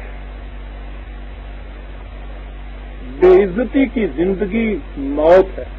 کبھی زندگی تو اس میں باقی رہتی ہے، سانس تو لے رہا ہوتا ہے وہ، لیکن آپ اسے زندہ انسان کہہ سکتے ہیں. اور یہی وجہ ہے کہ قرآن نے یہ جو زندہ انسان تھے، سانس لینے والے انسان، ان سے یہ کہا ہے یا ایھا الذین آمنوا استجیبوا للہ وللرسول اذا دعاکم لما یحییکم. اے دعویٰ ایمان رکھنے والوں،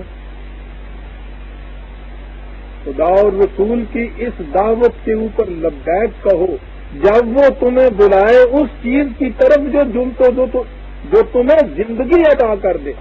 زندہ انسانوں سے کہا جاتا ہے کہ آؤ اس چیز کی طرف جو تمہیں زندگی عطا کر دے.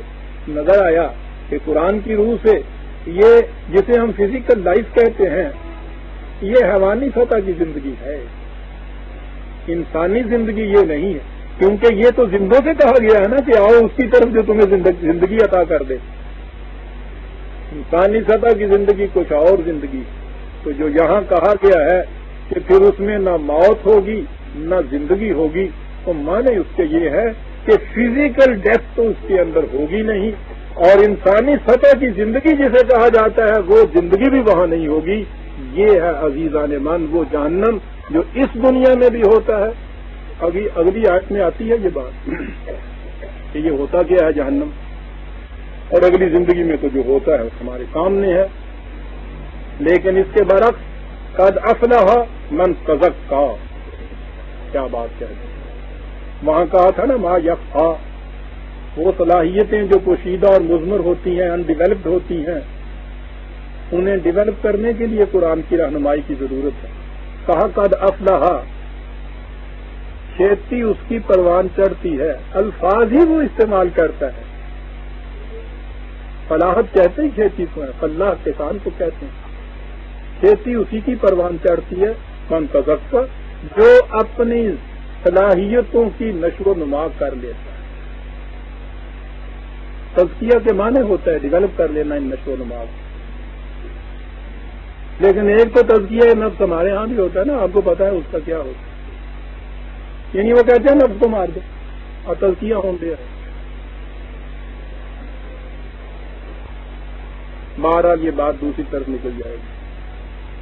کس غیر قرآنی تصور کو سامنے لاؤں گا ذرا بتانے۔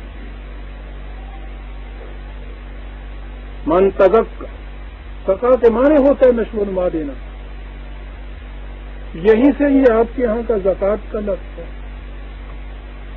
وہ جو چیز ہے کہ مومن ان کی اگر ان کی حکومت قائم ہوگی، ان مکناہم فی الارض اقاموا الصلاۃ وآتوا الزکاۃ، ان کی حکومت قائم ہوگی تو یہ زکوٰۃ دیں گے، یعنی حکومت قائم ہوگی تو یہ زکوٰۃ لیں گے نہیں لکھا، دیں گے۔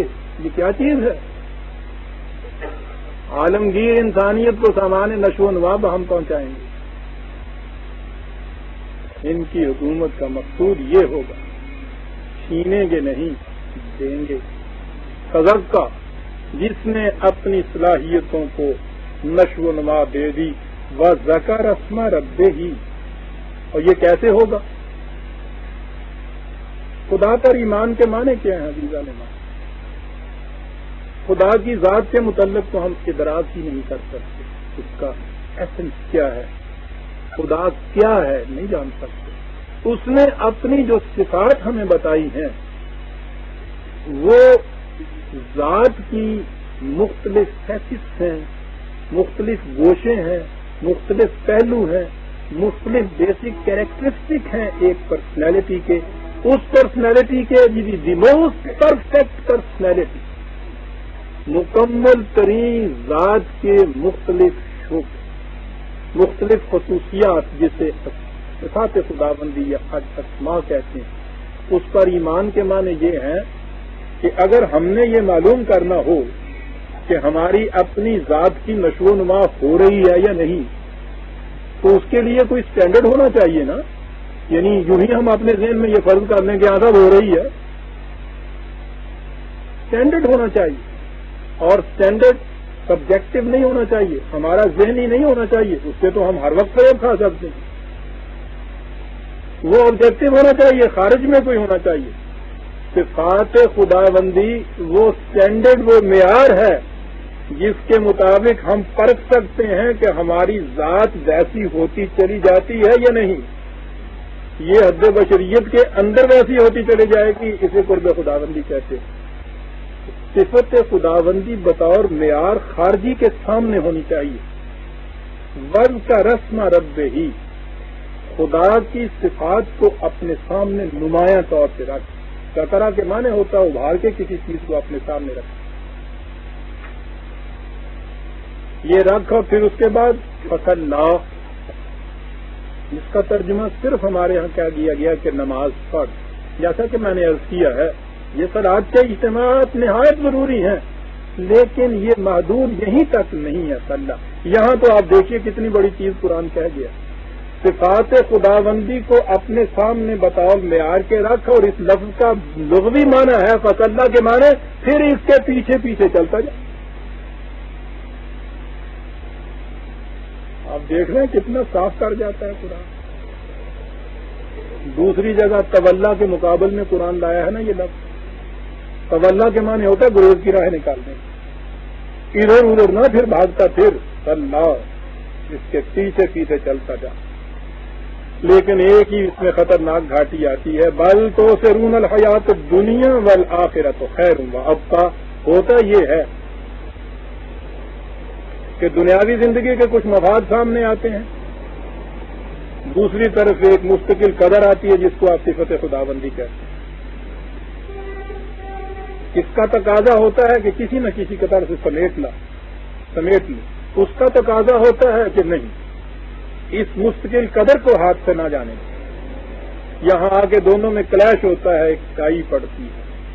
وہ کہتا ہے یہاں ایک گروہ ایسا آتا ہے سامنے تو سرون الحیات الدنیا, وہ ترجیح دیتا ہے اس مفاد عاجلہ کو.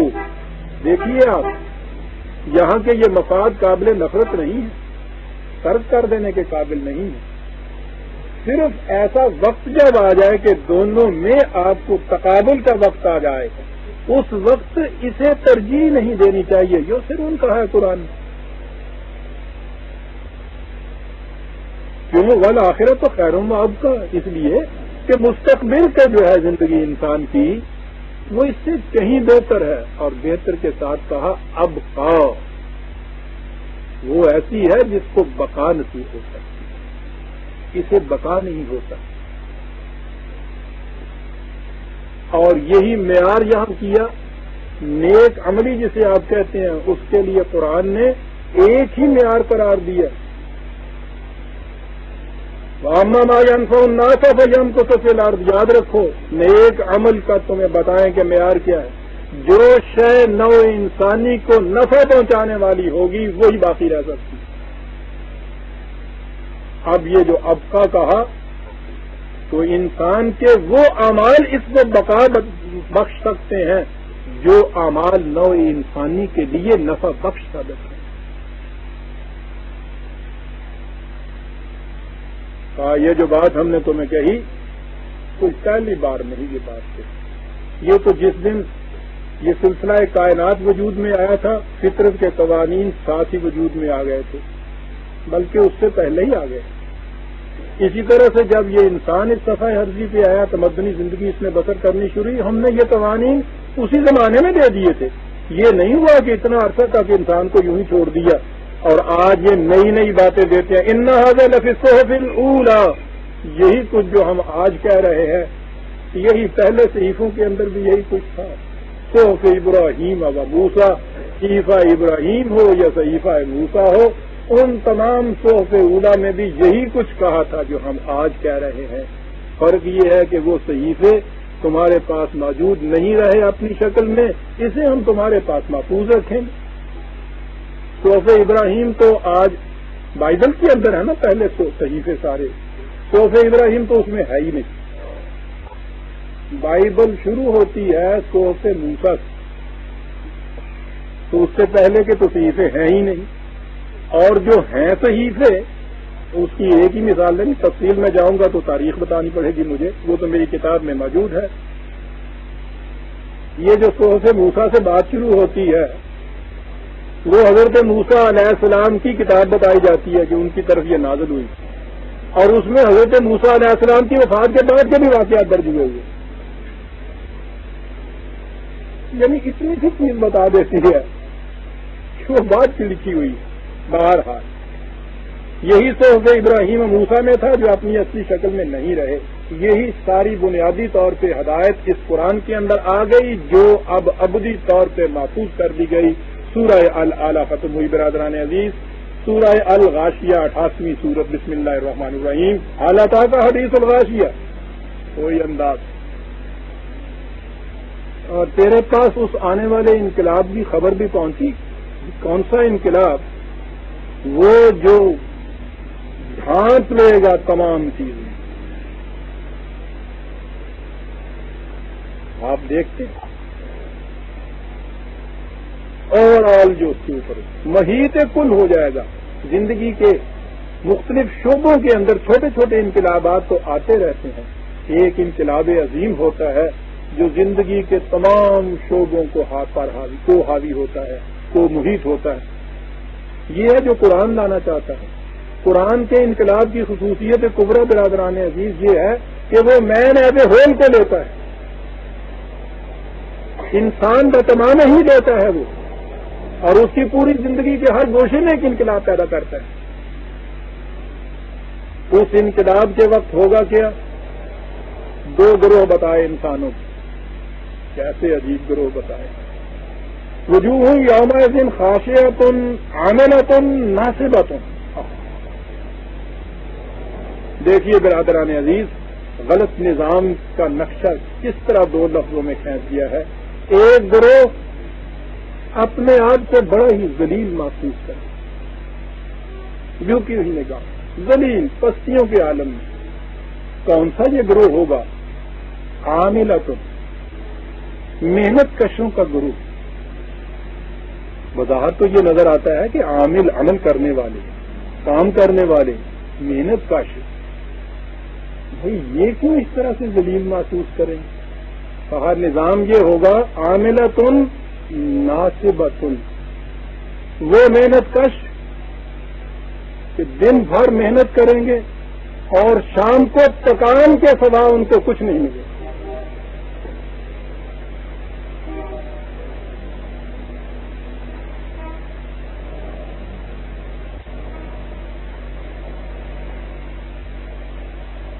کیا میت قرآن آخری پاروں کا ارتکاز تفصیل میں نہیں جاتا, ایک لفظ بیان کر جاتا ہے. ورنہ جہاں عاملۃ آیا تھا ذہن میں یہ آ سکتا تھا کہ یہی گروہ تو ہونا چاہیے جو نہایت کا سبز و شاداب ہو, کام کرنے والا. ایسا یہ کام کرنے والوں کی کیفیت وہاں یہ ہوگی ناصب. کون سا یہ گروہ, یہ کون سا نظام ہے؟ تصلا نارن حامیۃ تسقی من عین آنیہ. پورے کا پورا معاشرہ جہنم کی آگ کے اندر جھلس رہا ہے. اپنے ہاں سامان نہیں ہوگا نشو و نما کا. عزیزان من بڑے غور سے سننے کی دو آیتیں آ گئی. ارے دل, یہ تو اپنی داستان معلوم ہوتی ہے.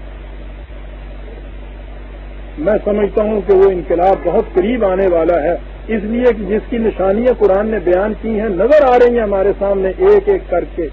کہا اس جہنم میں جلنے والے معاشرے کی کیفیت یہ, زندگی کا مدار پانی پہ ہوتا ہے, اپنے ہاں نہیں. دیکھیے سامان حیات خود موجود نہیں ہے, کہیں سے مل رہا ہے. کہتا ہے مل کیسے رہا ہے؟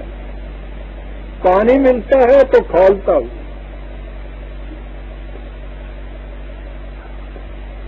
جو ہلاکت آمیز ہوتا ہے, جلا دیتا ہے کھیتیوں کو, انسانی زندگی کو بھی تلف کر دیتا ہے. کہیں سے پانی لیتے ہیں وہ کھولتا ہوا ملتا ہے. کھانے کو کیا ملتا ہے؟ برادران عزیز, ایک لفظ قرآن سے, لیس لہم طعام الا من ضریع.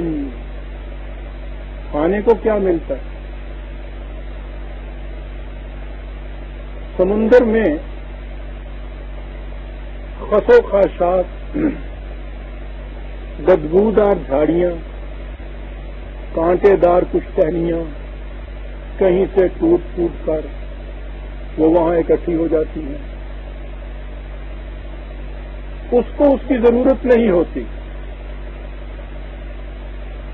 اس کی لہریں اچھالتی ہیں, اسے اچھال کر ساحل کے اوپر پھینک دیتی ہیں. پانی پیچھے ہٹ جاتا ہے, یہ وہاں باقی رہ جاتی ہیں. کہا کہ یہ جہنم ان قوموں کا ہے کہ دوسری قوموں کی طرف سے جو کچھ انہیں ملے گا وہ اس انداز سے ملے گا جیسے یہ سمندر کی بڑی بڑی تلاطم خیز لہریں اچھال کے ان چیزوں کو ڈال دیتی ہیں تمہاری طرف, وہ چیزیں جو دنیا میں کسی کے کام کی نہیں ہوتی. لا یسمن ولا یغنی من جوع. تر و تازگی دینا تو ایک طرف رہا, کمبخت بھوک بھی تو نہیں مٹا سکتی وہ چیزیں. اور ساحل کے اوپر ان چیزوں کو چننے والوں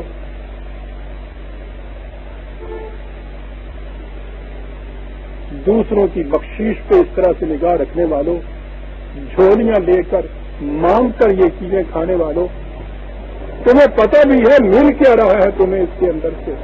ذریعہ اس بدبودار کانٹے دار جھاڑی کو کہتے ہیں جسے انسان تو ایک طرفہ حیوان بھی نہ کھائے، ذریعہ پھر اس کے کسی کام کی چیز نہیں، وہ سمندر کی لہروں کی، وہ بیکار سمجھ کے اچھال کے پھینک دیتا ہے، تم لپک کے اس کے اوپر جاتے ہو، اس کے بعد کیفیت یہ ہوتی ہے کہ تمہیں وہ ڈیولپمنٹ تمہاری نشو و نما کرنا تو ایک طرف رہا، تمہاری بھوک بھی نہیں بجھا سکتا، پینے کو تم مانگتے ہو پانی کو کھولتا ہوا، کھانے کو کچھ مانگتے ہو تو یہ کچھ ملتا ہے۔ کہتا ہے یہ ہے وہ دور، کہاں یہ ہوتا ہے؟ عاملۃ ناصبۃ، جہاں محنت کش کا، جہاں مزدور کا، جہاں محنت کرنے والے کی کیفیت یہ ہوتی ہے کہ شام کو تکان کے سوا اس کے حصے میں کچھ نہیں آتا، اس معاشرے میں یہ کیفیت ہوتی ہے۔ وجوہ یومئذ نائمۃ، اور دوسری طرف دوسرا گروہ جو ہے ان کی کیفیت جو ہے ناصبۃ، نائمۃ لایا ہے اس کے ساتھ، نائمۃ، نام کا لفظ کیا عرض کروں، وقت کیا، یہ وقت تو چاہیے تھے، ایک صورت ہوتی ہفتہ بھر کا وقت ہوا کرتا، بہرحال نائمۃ، نام انعام، انعمت علیہم جس سے کہتے ہیں۔ عربی زبان میں نام کا لفظ جو ہے عزیزان من، تر و تازگی، نرمی اور آسائش، روانی، رفت اور بلندی، یہ ساری چیزیں جس چیز کے اندر ہوں اس کے لیے یہ لفظ بولا جاتا ہے۔ اور پھر ان کے ہاں نائم اس کو کہتے ہیں جو کنویں کی منڈیر پہ کھڑا ہوا پانی نکالے اور پیاسوں کو آواز دے کہ آؤ تمہیں میں پلاؤں۔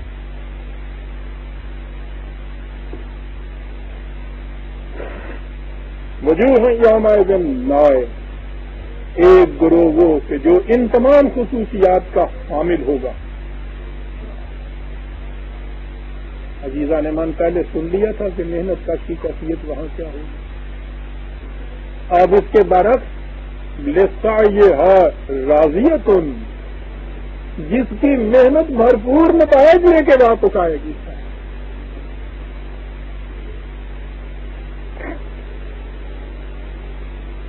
محنت تو دونوں کر رہے ہیں۔ فی جنت عالیۃ، پھر وہی باغ کی، وہ تو قرآن دیتا ہی مثال یہ ہے، جہاں اس نے آسائشوں، سامان زیست کی فراوانیوں، روانیوں، راحتوں کا مجموعی طور پہ ذکر کرنا ہوتا ہے۔ خود عربوں کے ہاں اس کے لیے ایک لفظ ہوتا ہے باغ، ہم بھی تو باغ و بہار شخصیت کہتے ہیں اپنے، لیکن قرآن تو ایک لفظ میں بات کہیں سے کہیں پہنچا دیتا ہے۔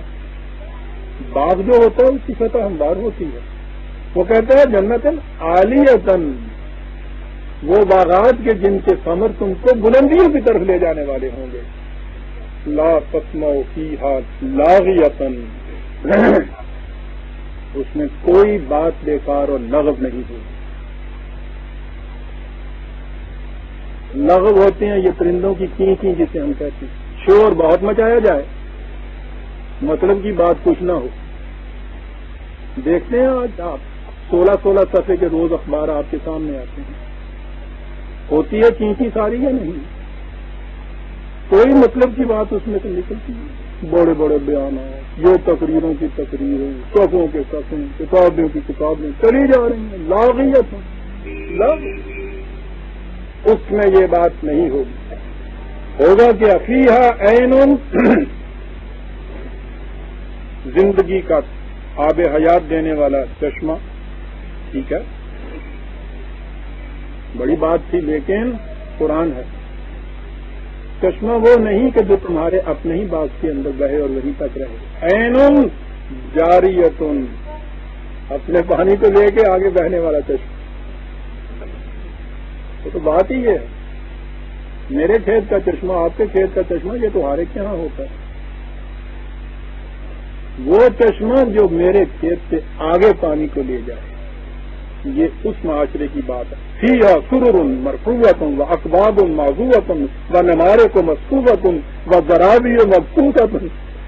کیا لاتا ہے اس طرح سے. ادب سے شغف رکھنے والے جانتے ہیں کہ جب اس طرح سے مکفہ چیزیں آتی ہیں تو اس میں کتنا زور بڑھتا چلا جاتا ہے, ایک کے بعد دوسرا, دوسرے کے بعد تیسرا. اونچے اونچے بلند تخت صوفے, نہایت خوبصورت کنچا,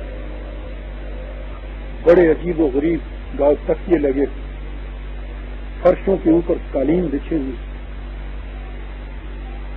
یہاں اگر یہ چیزیں کہیں کہہ دی جائیں کہ حریر و اطلس کے پردے, سونے کے کنگن, موتیوں کے زیورات, اس قسم کے قالین مولوی صاحب کے سامنے کہہ دیا جائے, وہ کہیں گے شرعاً حرام ہے.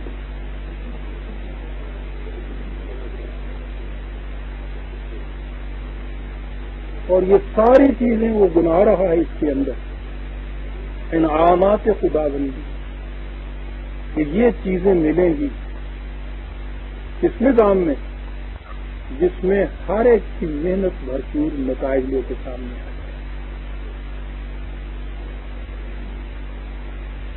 پھر وہی بات آ گئی, اتنا کچھ کہنے کے بعد پھر وہ شہادتیں پیش کرتا ہے, شہادتیں پیش کرتا ہے خاکی کائنات کی. کہا تمہیں یہ ہوگا کہ صاحب یہ ایسا کچھ کیسے ہو جائے گا, تمہیں اس پہ تعجب آ رہا ہے. اس پہ تعجب نہیں آ رہا کہ افلا ينظرون الى الابل كيف خلقت والى السماء كيف رفعت والى الجبال كيف نصبت والى الارض كيف سطحت. بادلوں کی طرف نہیں دیکھتے, سمندر کے کھاری تلخ پانی سے کشید کرنے کے بعد یہ سورج کی کرنیں ان کو اپنے کندھوں کے اٹھا کے اوپر لے گئی, مشکیزیں بھرے ہوئے ہوا کے دوش کے اوپر اڑتے پھر رہے ہیں. جہاں ضرورت ہوتی ہے وہاں برس جاتا ہے, جہاں فالتو ہوتا ہے پہاڑوں کی چوٹیوں کے ریزروائر میں جمع ہو جاتا ہے. کبھی اتنی سی چیز پہ بھی تم نے غور کیا؟ تو جو قانون وہ کرتا ہے اسی قانون کو ہم تمہاری انسانوں کی زندگی میں یہ بتا رہے ہیں کہ یہاں برتو یہ کچھ سب کچھ ملے گا تمہیں. تو دیکھتے نہیں ہو اجرام فلکی اتنے عظیم الجثہ, یہ بڑے بڑے قرے فضا کی پہنائیوں میں ہمارے قانون کی زنجیروں میں جکڑے ہوئے کس طرح محو گردش, بڑے بڑے عظیم پہاڑوں کو دیکھ رہے ہو. زمین اس تیزی کے ساتھ گھوم رہی ہے, یہ اس کے اوپر کس طرح سے مستحکم بیٹھے ہوئے ہیں. اور اس زمین کو دیکھتے ہو کہ گول ہونے کے باوجود کس طرح فرش کی طرح بچھی ہوئی ہے تمہارے سامنے. تو جو ہمارا قانون خارجی کائنات میں یہ کچھ کر سکتا ہے, تمہاری داخلی زندگی کے اندر یہ آسائشیں بہم پہنچانا اس کے لیے مشکل کیا ہے. بات اتنی ہے کہ وہاں کسی کی محنت کی یہ بات نہیں ہے کہ محنت کرے اور رات کو تکان لے کے واپس آ جائے. وہاں ہر ایک کی محنت نتائج پیدا کرتی ہے. تمہارے معاشرے میں محنت نتائج پیدا کرنے شروع کرے گی, یہی کچھ تمہارے معاشرے میں ہو جائے گا. فذکر, رسول سے کہا یہ قوانین پیش کرتا چلا جائے, کرتا چلا جائے. فإنما أنت مذکر, تیرا تو فریضہ یہ ہے کہ اس کو پیش کرتا چلا جائے, پیش کرتے چلا جائے. لیکن اگلی چیز اب آئی, ہمارے ہاں یہ جو اجارہ دار بن جاتے ہیں ان چیزوں کے شریعت کے, ہر وقت لٹ ہاتھ میں لیے ہوئے پھر رہے ہیں. وہ تو اب کچھ غنیمت ہے, ورنہ اس زمانے میں لاہور میں ہوتا تھا, جہاں ایک ہوتے تھے کینچی ہاتھ میں لیے ہوئے پھر رہے ہوتے تھے انارکلی میں ادھر ادھر.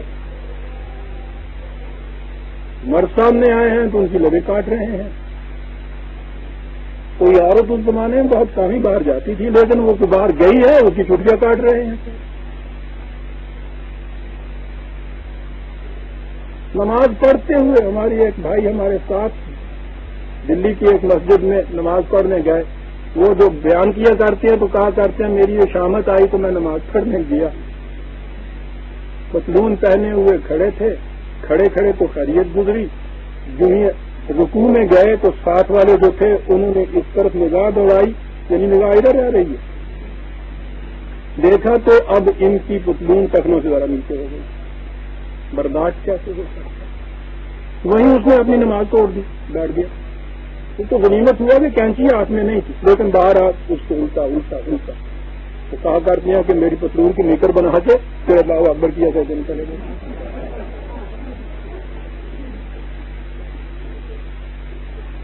دیکھتے ہیں آپ، سنیے، فذکر انما انت مذکر، تیرا کام یہ ہے پہنچائے چلا جا، لست علیہم بمسیطر، کا تو داروغہ نہیں مقرر ہوا ان کے اوپر کہ لات کے ذریعے سے مناتا چلا جائے. ریجیمنٹیشن نہیں ہے اس میں برادران عزیز. اونچے پیمانے پہ بات سوچ لیجئے. یہ جتنا نظام آپ کے ہاں پرورش کا، اشتراکیت کا، کمیونزم کا جتنے نظام قائم ہوئے ہیں، روٹی تو دیتے ہیں، ریجیمنٹیشن سے دیتے ہیں، مسیطرن ہے، داروغہ بن کر دیتے ہیں، ہنٹر کے طور کے اوپر وہاں نظام چلتا ہے. قلب کی گہرائیوں سے چشمے نہیں پھوٹتے، اس لیے کہ وہ قلب سے ہی منکر ہے کہ یہ ہوتا ہی نہیں. تو جو چشمہ وہاں سے نہیں پھوٹے گا اس کو تو ہنٹر کے زور پہ منوانا پڑے گا.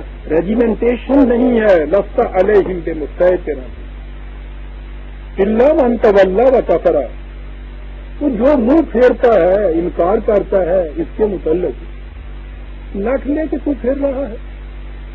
سوال ہی نہیں ہے کہ تو کیا کر رہا. فیعذبہ اللہ العذاب الاکبر، خدا کا قانون خود اس کو تباہی کا عذاب دے دے گا.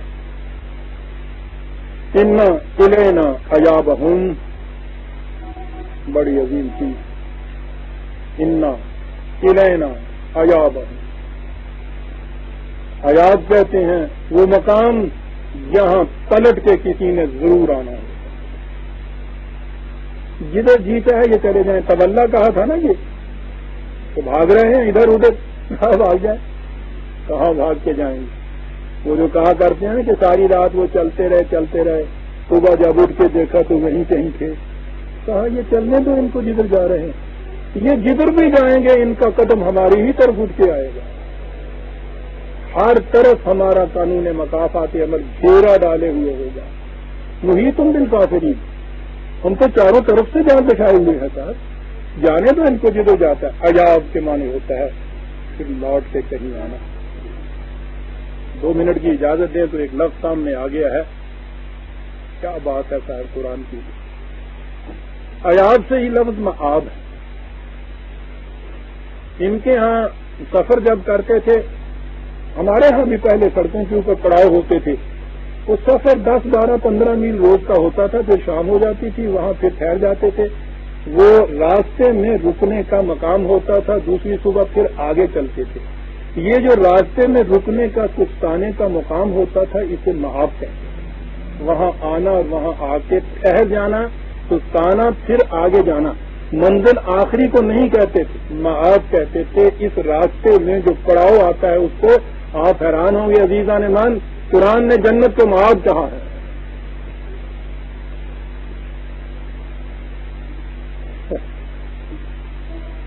قرآن ہے. پتہ ہی نہیں اس کاروان انسانیت کی منزل مقصود کیا ہے. جو جسے جنت کہا جاتا ہے وہ تو معاب ہے.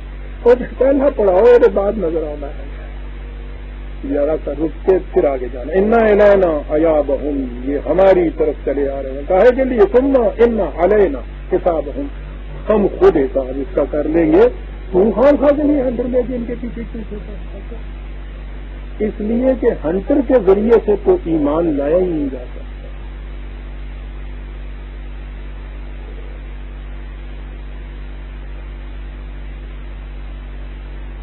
منوانے سے ایمان نہیں آتا. یہ قلب اور دماغ کی کامل رضامندی کا نام ہے. باقی نظام ریجیمنٹیشن سے چل سکتے ہیں. خدا کا یہ نظام ربوبیت دل اور مزاح کے انقلاب کے بغیر وجود نہیں آ سکتا. اور یہ وجہ ہے برادران عزیز، رسول کا فریضہ بھی کہا بلغ ما انزل الیک، پہنچائے چلے جاتا. فذکر انما انت مذکر، ان کے سامنے پیش کرتا چلا جائے.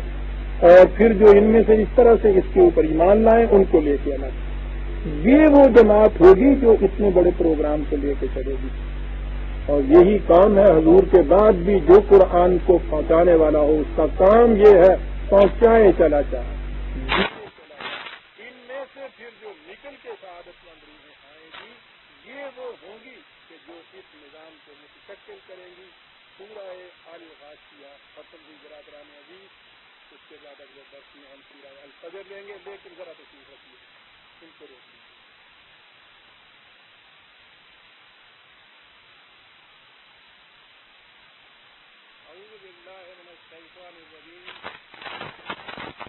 بسم اللہ الرحمن الرحیم.